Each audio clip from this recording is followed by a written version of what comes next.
Sahabat saya Bumi, hari ini saya Doni Irawan hadir untuk menyampaikan seputar informasi yang saat ini sedang berkembang terkait dengan minyak makan, di mana saat ini hampir merata di wilayah Lampung. Bahkan ini menjadi isu nasional.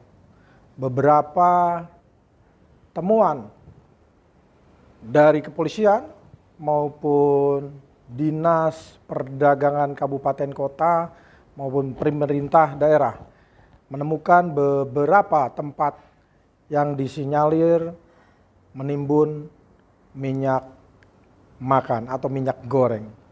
Persoalan tentunya ada persoalan yang ada, tidak semata-mata persoalan ini akan muncul. Pasti ada persoalan di sana. Tidak mungkin terjadi kelangkaan atau kekosongan apabila tidak ada penyebabnya. Seperti ada api, ada asap. Untuk itu, kita semua pemangku kebijakan dari pemerintah, ya, baik pusat, daerah, kepolisian, untuk sama-sama duduk bersama membicarakan persoalan ini, apa yang menjadi persoalan sesungguhnya. Tidak hanya menyalahkan pedagang, tidak menyalahkan produsen, ya, yang pasti terkait dengan persoalan-persoalan pemerintah harus bertanggung jawab. Karena dengan adanya kebijakan regulasi yang dikeluarkan oleh pemerintah terkait dengan minyak makan akan disubsidi dengan dibanderol, dijual senilai Rp14.000. Mulai terasa, mulai dirasakan oleh kalangan ibu-ibu atau kita sebut mama. Ya, mulai kesulitan mencari minyak makan. Tentunya hal ini patut menjadi perhatian kita semua. Ketika regulasi dikeluarkan, ya, semua pedagang, ya, harus menjual minyak makan dengan harga Rp14.000 karena harga itu ditetapkan menjadi harga subsidi. Di mana yang sebelumnya tidak ada ketentuan seperti ini, minyak makan tidak menjadi persoalan. Tetapi ketika ditentukan dan digulirkan ada regulasi minyak makan harus dijual Rp14.000, ini menjadi persoalan.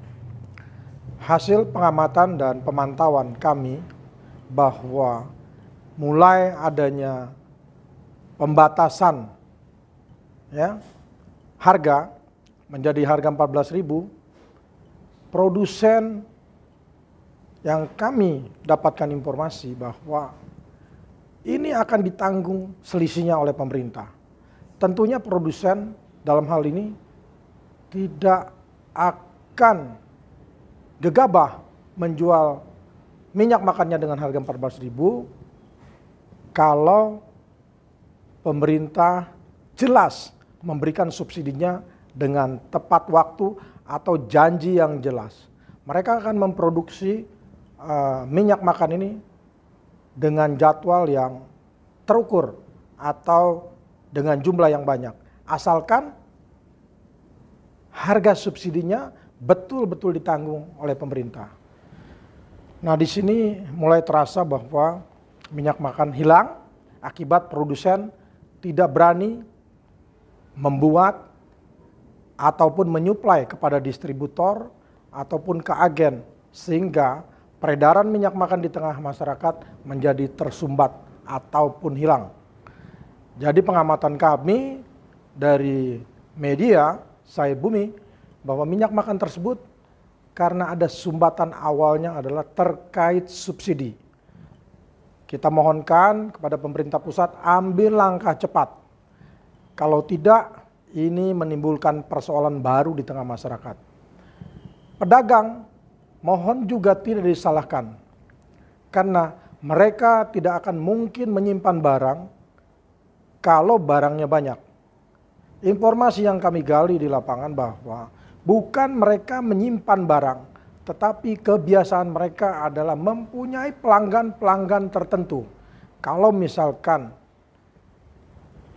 dalam satu hari mereka mempunyai pelanggan 10 toko atau 10 UMKM pedagang, mulai gorengan, ya, goreng pisang, goreng tahu, pecel lele dan sebagainya. Mereka biasanya mengambil minyak tersebut dengan barang-barang lainnya, ya, misalkan terigu, misalkan mie, telur dan sebagainya. Kalau hanya khusus minyak saja, tentunya pedagang akan kesulitan, barang lainnya tidak laku.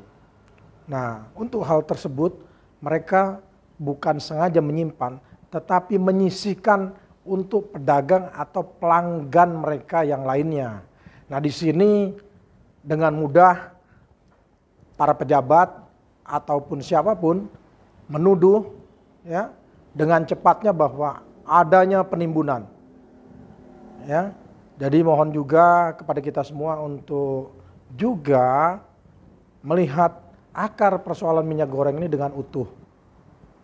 Kalau suplainya banyak, tidak akan terjadi persoalan seperti ini.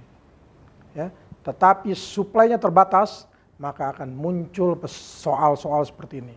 Dan ini mungkin saja bukan hanya terkait dengan minyak makan, sama juga dengan bahan bakar yang dibutuhkan oleh masyarakat, seperti minyak solar, kebutuhannya untuk mobil, truk atau angkutan umum. Ketika itu suplainya dipangkas atau dipotong, terjadi antrian di SPBU. Sama seperti ini minyak makan. Kalau suplainya ditahan dengan persoalan-persoalan yang dari pusatnya turun ke bawah terganggu, akan memunculkan masalah.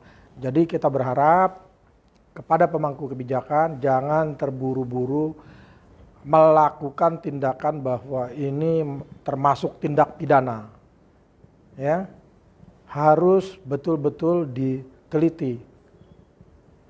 Dan teman-teman media kita berharap juga untuk objektif. Jangan hanya menyerang kepada pedagang, tetapi melihat kepada sumber masalahnya, apa benang merahnya. Demikian informasi yang dapat saya informasikan atau saya berikan. Mudah-mudahan ini juga menjadi perhatian bagi kita semua.